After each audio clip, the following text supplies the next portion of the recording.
आप सुबह उठते हैं, ऑफिस जाते हैं, अपने रोजमर्रा के काम करते हैं, घर वालों से भी हंसकर बात करते हैं और अपने जो दोस्त हैं उनको भी व्हाट्सअप करते हैं कि मैं ठीक हूँ, अल्लाह का शुक्र है। लेकिन जब आप रात को बिस्तर पर लेटते हैं तो आपको फील होता है, आपको महसूस होता है कि मैं ठीक नहीं हूँ, बल्कि मैं थक गया हूँ। और वो थकावट आपको फिजिकल थकावट महसूस नहीं होती, बल्कि आपको अंदरूनी थकावट जो है वो महसूस होती है। आपको आपको महसूस होता है कि मेरा जो दिमाग है वो थक गया है।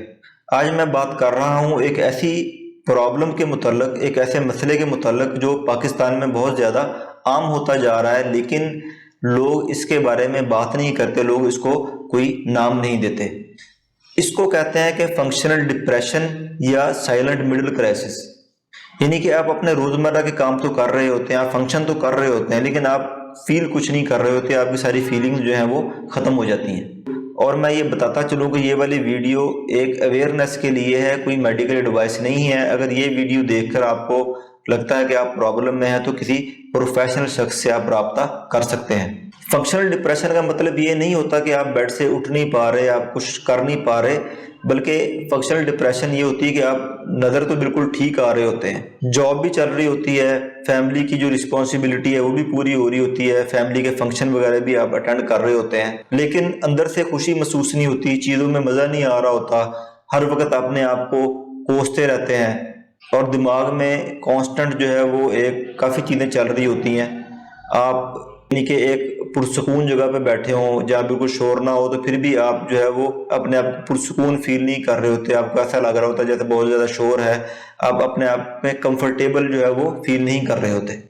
बेसिकली ये एक साइलेंट डिप्रेशन होता है और लोग आपको देखकर कह रहे होते हैं कि यार आप तो बिल्कुल सेट हो, आप बिल्कुल ठीक हो, लेकिन आप अपने अंदर ये सोच रहे होते हो कि यार इसको क्या पता कि मेरे साथ क्या मामले चल रहे हैं, मेरे क्या मसाइल हैं। अब बात करते हैं कि पाकिस्तान में ये इतना कॉमन क्यों है, इसके मेन फैक्टर कौन कौन से हैं। तो इसमें सबसे पहला फैक्टर हम ये है कि हमारे मुल्क में एक मजबूत बनो कल्चर बहुत ज़्यादा पाया जाता है कि नहीं, अगर आप कोई भी प्रॉब्लम किसी के साथ शेयर करेंगे तो वो आपको ये कहेगा कि यार मजबूत बनो, मर्द जो है वो मजबूत होता है, मर्द रोता नहीं है। अगर कोई खतून है तो उसको कहा जाएगा कि सब्र करो, शुक्र करो। सब्र शुक्र करना बेशक एक अच्छी चीज़ है, लेकिन हमारे यहाँ सब्र और शुक्र को बेसिकली इमोशंस को दबाने के लिए एक हथियार के तौर पर इस्तेमाल किया जाता है, एक टूल के तौर पर उसको इस्तेमाल किया जाता है। दूसरा अहम फैक्टर है कि फाइनेंशियल प्रेशर और जॉब इनसिक्योरिटी, यानी कि इन्फ्लेशन, यानी कि बढ़ती हुई महंगाई, जॉब इनसिक्योरिटी, फैमिली का जो फाइनेंशियल प्रेशर है, फाइनेंशियल जिम्मेदारियां हैं, ये एक क्रोनिक स्ट्रेस पैदा करती हैं। और क्रोनिक स्ट्रेस का मतलब ये होता है कि आपकी बॉडी और ब्रेन जो है वो सर्वाइवल मूड में चले जाते हैं। तीसरा जो अहम फैक्टर है जिसका मैं समझता हूँ कि 50% से भी ज़्यादा रोल है फंक्शनल डिप्रेशन क्रिएट करने में, वो है कंपैरिजन का सुनामी। सोशल मीडिया के आने से पहले ये होता था कि आमतौर पर लोग कंपैरिजन करते थे अपनी सराउंडिंग से, यानी कि जिस गली मोहल्ले में लोग रहते हैं वहाँ सराउंडिंग से कंपैरिजन करेंगे, या कोई दूर पार के रिश्तेदार जिनको वो जानते हैं उनसे वो कंपैरिजन करते थे। लेकिन सोशल मीडिया के आने के बाद लोग उन लोगों से भी कंपैरिजन करना शुरू हो गए जिनको वो जानते तक नहीं है। ये सोशल मीडिया पर देखते हैं कि कोई कितना कामयाब है, किसी के पास कितना पैसा है, उससे कंपेयर करना शुरू कर देते हैं, या लोगों के पास जो कुछ भी है वो सोशल मीडिया पर लोग कंपेयर करना शुरू कर देते हैं। इसके अलावा जो बच्चे हैं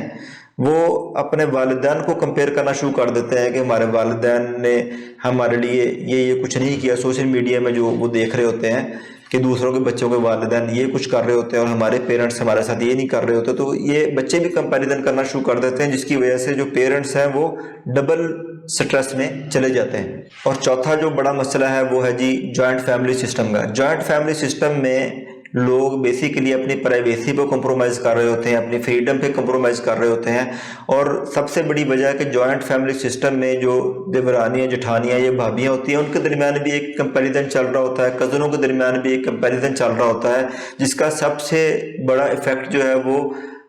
कमाने वाले अफराद हैं उन पर पड़ रहा होता है, जिसकी वजह से वो क्रोनिक स्ट्रेस में चले जाते हैं। अब मैं बात करूंगा कि इसके साइंस क्या हैं, इसकी निशानियां क्या हैं, जिसकी मदद से आपको पता चल सकता है कि क्या मैं इस मसले का शिकार तो नहीं हूँ। तो उसकी निशानियां ये हैं कि इंसान अपने आप को खाली फील करता है, मतलब कि कोई इमोशन या कोई फीलिंग जो है वो इंसान के अंदर नहीं होती।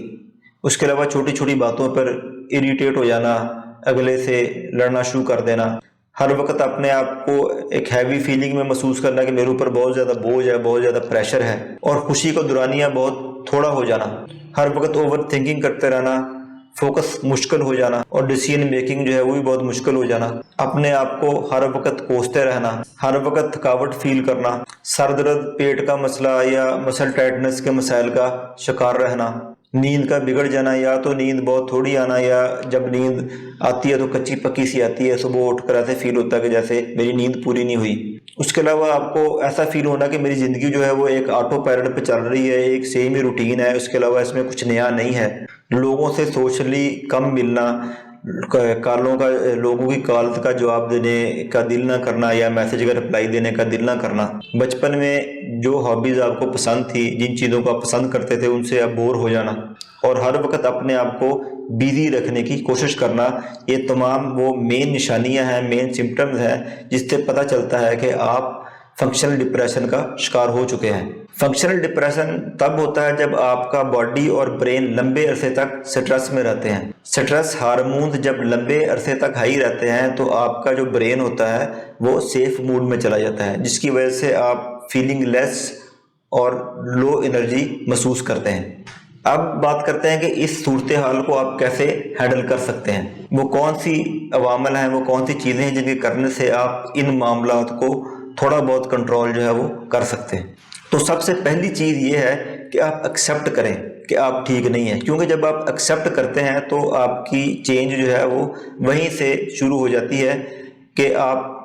कमज़ोर नहीं हैं लेकिन आप इंसान ज़रूर हैं। दूसरा इसका तरीका ये है कि आप अपनी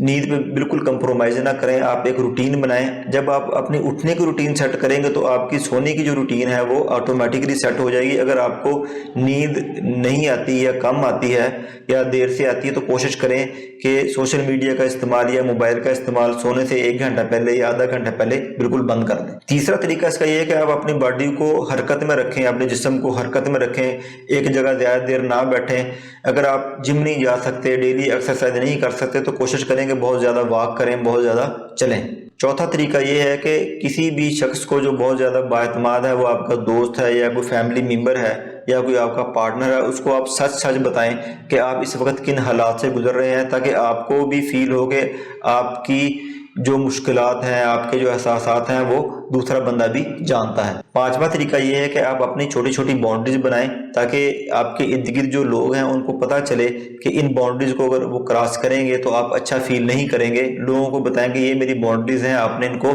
क्रॉस नहीं करना। आमतौर पर कई लोग होते हैं जो